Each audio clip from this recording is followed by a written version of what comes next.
there's something else in it. And at the time when I began, I think American comics were less known in France and in Belgium than they are today.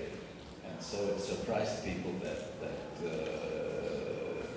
some of the page layouts and some of the storytelling techniques were different from traditional Belgian and French comics. But I don't claim any originality on my part for that. I was just so much interested in comics in general, like I'm still today. I still do read American comics and French comics and sometimes manga and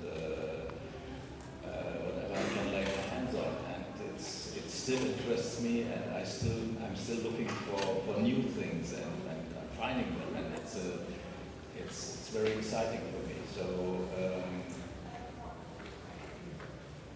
I think other people have looked at the same time, who even before me, at American comics, like Gruyère, for example, who was very clearly influenced by American comics.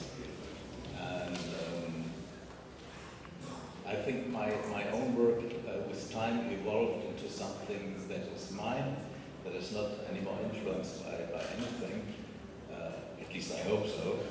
And yeah, it was Dark Horse who they wanted to publish some European comics, and they had a sort of an anthology comic which was called Cheval Noir, and which is supposed to be Dark Horse in French, and they published different European comics in Cheval Noir, which was a monthly comic, and there were some other comics, and that was Swarken into the first ones. And then NBM published 2 or 3 raw books, and Dark Horse published the first from Stone and Couture, which was the first one I did for the French publisher Delcourt. And that one was very influenced by Frank Miller, Couture. Yeah, I guess I've noticed that. And it wasn't, unfortunately, it wasn't printed in Poland. No. Good to see that.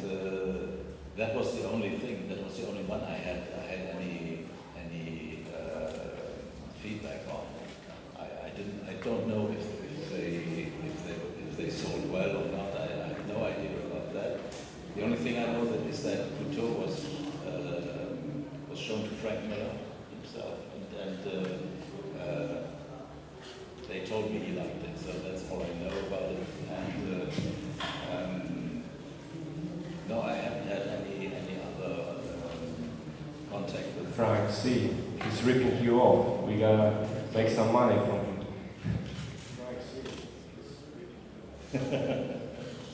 I don't know if it was like that, but yeah, I haven't had any feedback, any other feedback from the US.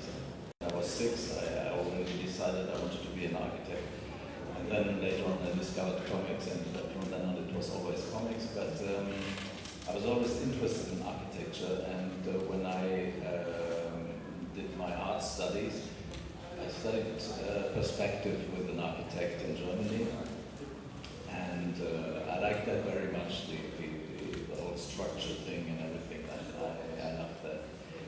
And but I don't think I could have been a real architect, because there's too much mathematics in it and stuff. So I wouldn't have liked that, I think.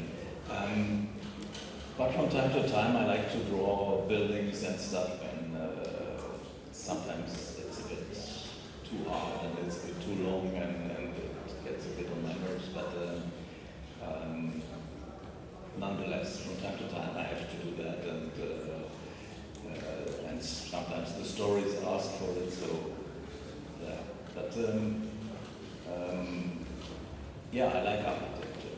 There are some people who are really better than that in comics, but I love to do it. I think the theme of the city is important more than the architecture itself.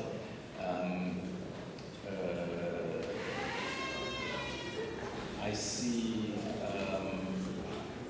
in architecture there is it's difficult to explain that, there is the theme of repetition, which is the same in comics.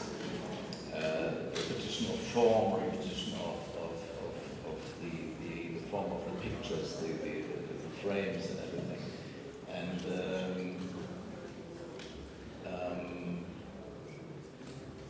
it has no mystical significance whatsoever. It's rather more formal significance, formal correspondence between the but two. still, you created the cemetery of cathedrals with this cathedral, and yeah. That was the cemetery of cathedrals was more of a challenge.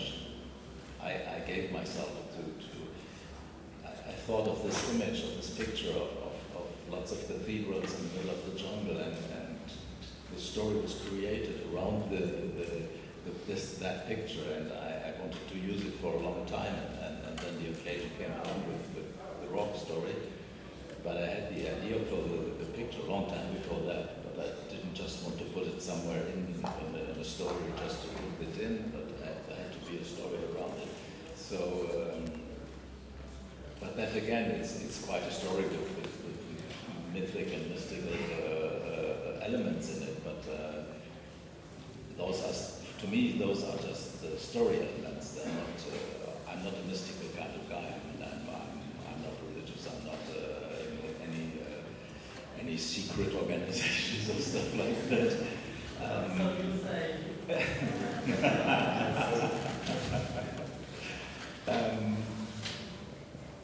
Okay. In life, I'm a rather down-to-earth guy. I mean, more with practical problems and stuff like that. I express that other side in the stories, and only in the stories. At the time, I was in a school to learn comics, and they were a school of comics. So I was expecting to learn the basics, you know, to learn how to tell a story and lots of stuff I partly knew but partly didn't know. So, and their approach was, well, more artistic perhaps, but they put more of an accent on creativity, and but they didn't give us the tools to express that creativity. So I think when you begin in an art school, like in any school, you begin to learn something, you have first to learn the basics, and they have to teach you the basics. And I learned that later on with Eddie Paap. He really taught us the basics and the kind of thing you talked about, where a car stops and a guy gets out of the car, and then he goes into a building, and he comes out of the building, he gets into the car goes away. And the first difficulty is, how do you show a car that stops?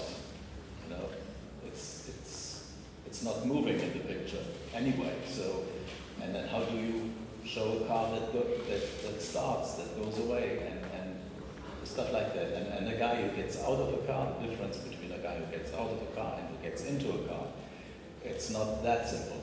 And I wanted to learn all that. And again, it was very down to earth. I wanted the tools to do afterwards what I wanted with them. So I think you have the creativity. If you go to an art school and you go through all the exams and all the stuff to get into the school, and you want to do comics or any other art form, then you already have the creativity. You don't go there to learn how to be creative. You go there to learn how to do it and how to get the tools to express your creativity.